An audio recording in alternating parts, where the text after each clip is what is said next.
আপনার চাহিদার কোনোদিন শেষ হবে না। দেখবেন যার পা নাই সে পা দেখে আফসোস করে, ইস লোকটা হেঁটে যায়, কি সুন্দর যায়, আমি তো হাঁটতে পারি না, যদি হাঁটতে পারতাম, যদি দুইটা পা থাকতো।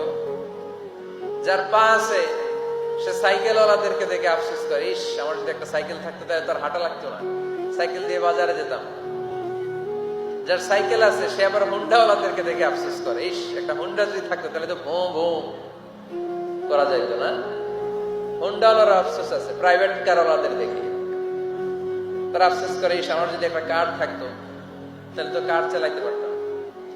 যাদের প্রাইভেট কার এদেরও আফসোস আছে, ইস আমার যদি একটা হেলিকপ্টার যদি থাকতো তাহলে তো উড়াল মারতে পারতাম, ঠিক কিনা? হেলিকপ্টার ওয়ালাদেরও আফসোস আছে, আমার যদি একটা জেট প্লেন থাকতো, jet plane, private jet plane, ও প্রিন্স ওয়ালিদ বিন তালালের মতো 70% মেড অফ গোল্ড, তার একটা জেট প্লেন আছে, এটার 70% স্বর্ণ দিয়ে বানানো। তার মানে চাওয়ার কোনো শেষ আছে নাই। সুখ শান্তি যদি চান অলওয়েজ পড়বেন আলহামদুলিল্লাহ। কে পড়বেন? টাকা যার বেশি টেনশন তার বেশি। সাধারণত টাকা যার বেশি রোগ তার বেশি, টাকা যার বেশি শান্তি তার কম। আপনি খোঁজ নিয়ে দেখেন, 1000 কোটি টাকার মালিক, ঘরে শান্তি নাই, স্ত্রীর সাথে মনোমালিন্য, স্ত্রী যায় একদিকে উনি যায় আরেকদিকে, পোলায় কই যায় পোলায় নিজেও জানে না, মেয়ের অবস্থা খারাপ, আরেক ছেলের সাথে হাঁটে।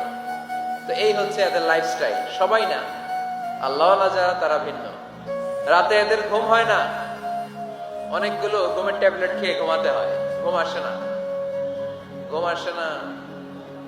কিন্তু রিক্সাওয়ালা, কুলিওয়ালা, দিনমজুর, এদের রোগ বালাই আছে? কথা বলেন। খাওয়ার সমস্যা আছে, ঘুমের সমস্যা আছে, শুইলেই ঘুম আসে, যেখানে রাইত ওইখানেই গাই। ঘুমাইতে দেরি, নাক ডাকতে দেরি হয় না, ওর নাকের ডাকের আওয়াজে ট্রাকের ইঞ্জিনও ফেল। শান্তির ঘুম। এই জন্য সবসময় শান্তি খুঁজতে হবে। কি খুঁজবো? শান্তি দেওয়ার মালিককে। আল্লাহ তুমি এই দেশটাকে শান্তিময় করো, শরীয়তপুরটাকে তুমি শান্তিময় করো।